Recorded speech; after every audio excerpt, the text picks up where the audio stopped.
I'm out here to harvest onions. I got like a memory about 2 days ago, and this is almost 2 days to the exact date where I harvested onions last year. I harvested onions last year and posted a picture. I think I did one small harvest of onions, and then I did my big harvest on May 10th, I believe, because that picture was on my anniversary. And my anniversary is coming up again, May 10th, and onions are ready to harvest. I definitely don't have nearly as much as I did last year, but all the ones I do have are really good size. So this is my onion bed. You can kind of tell that they're ready to harvest because the necks get soft and they fall over. So you see a bunch fell over there. The tops are starting to dry out. So definitely time to harvest onions. We have massive ones, so definitely they're bigger than last year. If you're new here, my name is Dom and this is Faith Family Homestead. We live in coastal South Carolina in zone 8B. So I planted these onions, I believe in December or January. Actually, I think it was December. I did order onions from Dixondale Farms, which I ordered onions from them last year, and that's how I was able to harvest all of my onions. And then I also purchased onions from my local farm store. The onions that I planted, so this was a Texas Legend that I planted from Dixondale Farms. Most of them, they died because I planted them and then 10 days later we had a really hard frost. It was about 17 degrees 3 days in a row. Onions can handle down to about 22 degrees, but as long as not for long periods. And this particular winter, which was colder than last year we had some pretty cold days, but it would jump back up, and so we had warm days in between. This particular year, it went down to 17, it went down to 19 and 21, 3 days in a row. And so it killed majority of my onions that I had planted in this bed. But the ones that I planted from my farm store had already been in the ground for about a month. And so even though I covered them with a blanket, most of the ones that were only planted for about 10 days died. The ones I planted from my farm store the month before had all survived. And so I'm thinking that all of these onions are from my farm store. I can't tell you the variety because like I said, it was from my farm store and they didn't have a variety. They just came in bunches. So I don't know the variety, but I just saw that this tag, so I did plant some Dixondale Farm onions in here. And and that's a Texas Legend, and any of them survive, some of them would be Texas Legend. So I just want to throw that out there that I do have mixed onions in here, but most of the ones from Dixondale Farms have died. But let's get harvesting. Last year I kind of put it on a time lapse and a lot of people didn't really like that, so this year we're going to get in close and we are going to harvest them together. I'm really excited because, like I said, so if you want to know, I know some of my onions are bigger and people are going to ask what I did for them. This year I put bone meal, which I did last year as well, but they were new beds. I had only had the beds in for a couple weeks before I planted in. Not even a couple weeks, probably a couple days before I planted in it. And it kind of takes a few years before your soil gets established and stuff like that.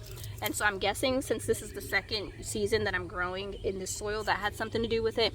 But I did put bone meal in here, and I never fertilized it after it was in here. I just put bone meal at the beginning and then grew them, and they're huge. So that's all I did to get these size onions. Let's harvest. So last year all of my onions were probably about this size. I did have a few that were bigger, but not many. But like you can see, this onion is a really big size compared to, let's see if I could get a close-up. This onion right here is way bigger than this one. All of my onions last year were probably about this big.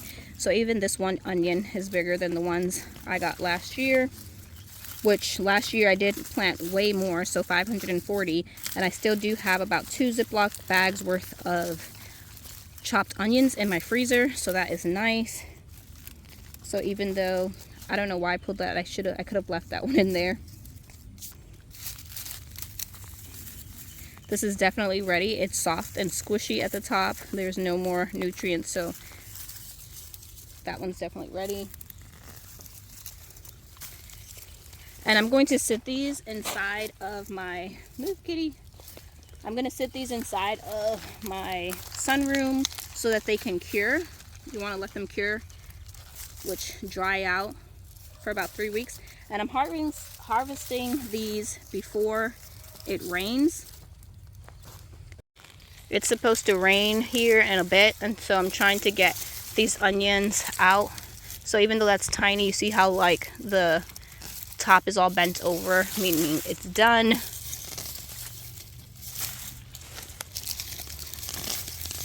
That's a really good size.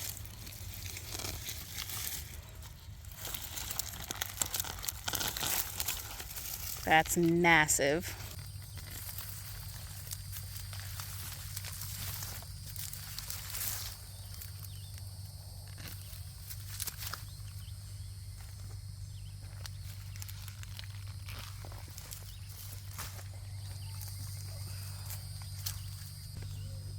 So I think this is the biggest onion I have in my bed.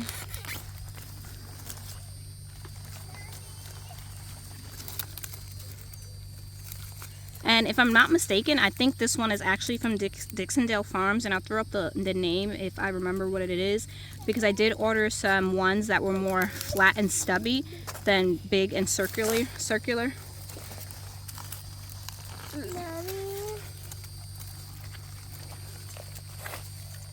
You can see how I planted my onions I planted them 9 in a square foot. So I used the square foot gardening method to plant these.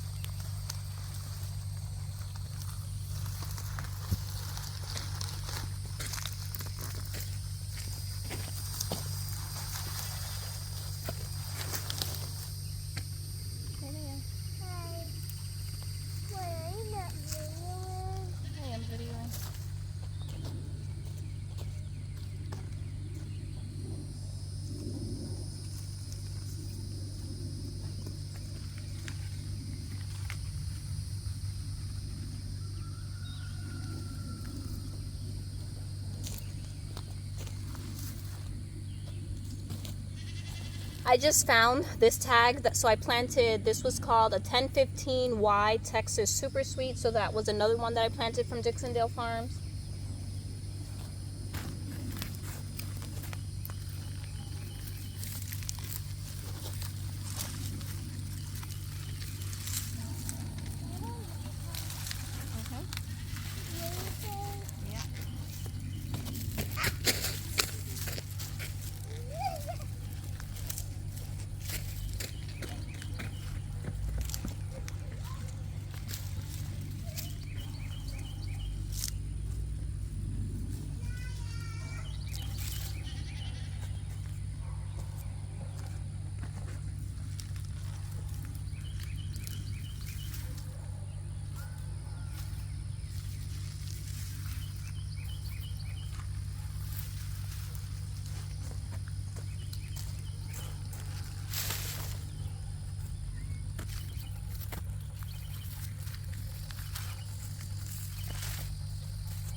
Last year I planted a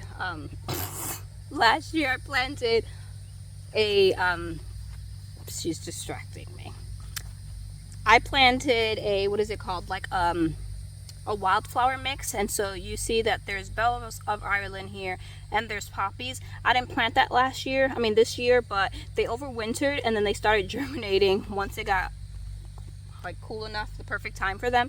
And then I did plant this squash here because I just had like an extra squash and I wanted to plant it somewhere, and I was like, oh, there's a perfect spot here. So I think that, and it's actually doing really good. I think it's one of the circular zucchinis.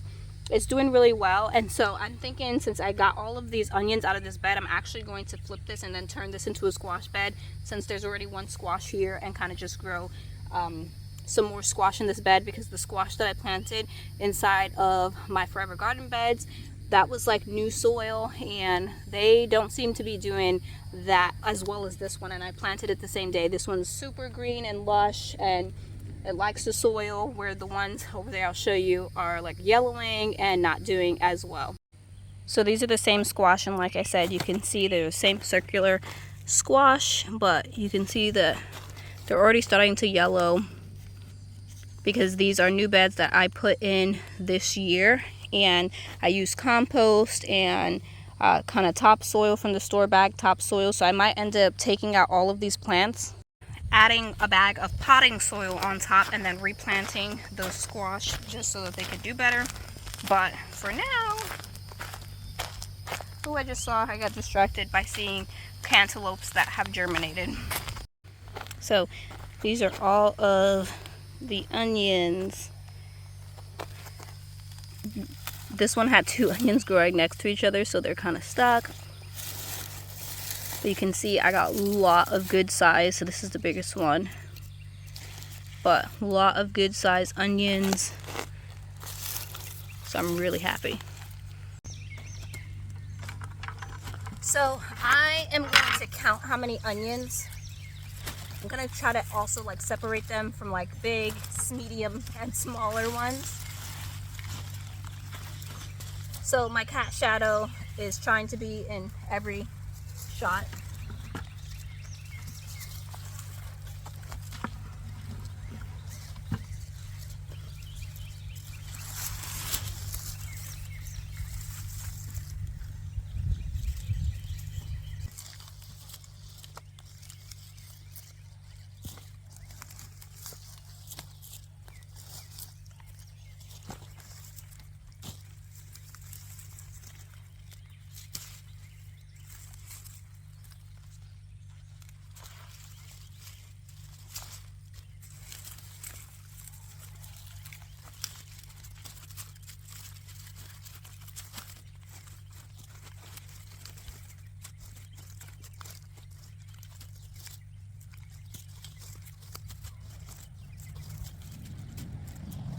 So right here is all of the small ones. I kind of like, they're like baseball size, not huge. Some are smaller than baseball size.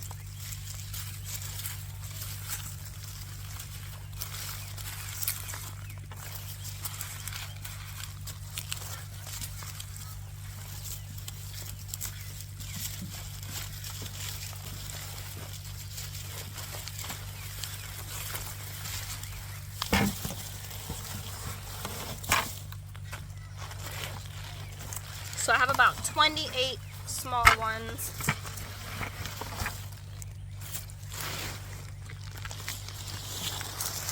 And then these are like this medium.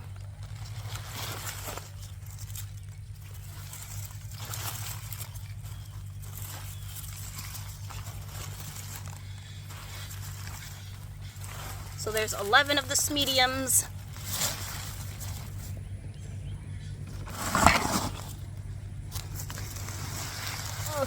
Whoa.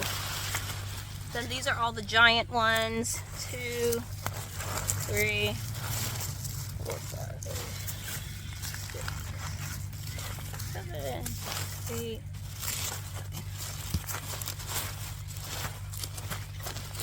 So 14 giant ones. Or 15, I didn't count this one back here.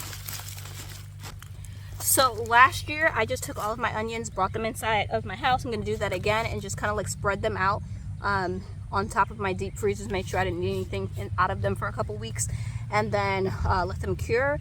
And then later on I was able to cut off the tops, and then I chopped them all up and froze them. You just want to make sure like the roots are dry. Right now they're still wet. Let them cure. Make sure the paper cures. Last year, which I didn't do this year, was harvest the green tops when they were still fresh, not dead like this. And then I made pesto, green onion top pesto, and I also made onion powder. I still have onion powder from last year, so I didn't want more onion powder. I still have like a whole 16-quart jar of onion powder. And I don't know if that made any difference with like the size of the onions. because I did harvest the tops about 2 times last year, and this year I didn't harvest any tops. So I don't know if that had any, you know, thing to do with it. I heard that it's not supposed to affect the growth, but I didn't do that last year and my onions were smaller, or I did do that last year, my onions were smaller, and then this year I didn't harvest the tops and my onions were bigger, but they were planted in another bed, and I, you know, was fertilizing last year and I fertilized this year. I guess I have to really try next year and see, you know, harvest half of the onion tops and half not, and then see if there's any correlation with if there's any correlation with how the size of the onions versus cut tops and not cut tops. That's the only way I would be able to really, you know, tell. And then last year I did fertilize way more than I did this year. Last year I fertilized my beds every 2 weeks because they were new beds and just getting established, and so I wanted them to make sure that they had all the nutrients, where this year I only fertilized as soon as I put them in the ground and I didn't fertilize again. So, and then these ones did, like I said, they got down to 17 degrees like 3 nights in a row, but I covered them with a blanket. And then the ones that were in there a month before, because they were established, they didn't die. But the ones that were only in there 10 days, they had less time to establish and acclimate to the weather, they died. So that's just any tips if you, like, next year want to plant onions and you're afraid that there's cold weather coming. Definitely don't plant out your onions that are not established before the cold weather comes. But if they have like a really solid good month of like non super low temperatures, and like it did freeze, so it got down to like 30s, but it didn't get down to like super cold. So you can definitely grow some onions in cold weather. I'm gonna have my girls come out here and help me bring these inside, and then we're gonna get ready to go. So thank you for hanging out with me while we harvested these onions and we saw that beautiful sunflower. Say hi to Shadow, my garden kitty. She's always in the garden with me when distracting me while I'm trying to film. So bye, Shadow.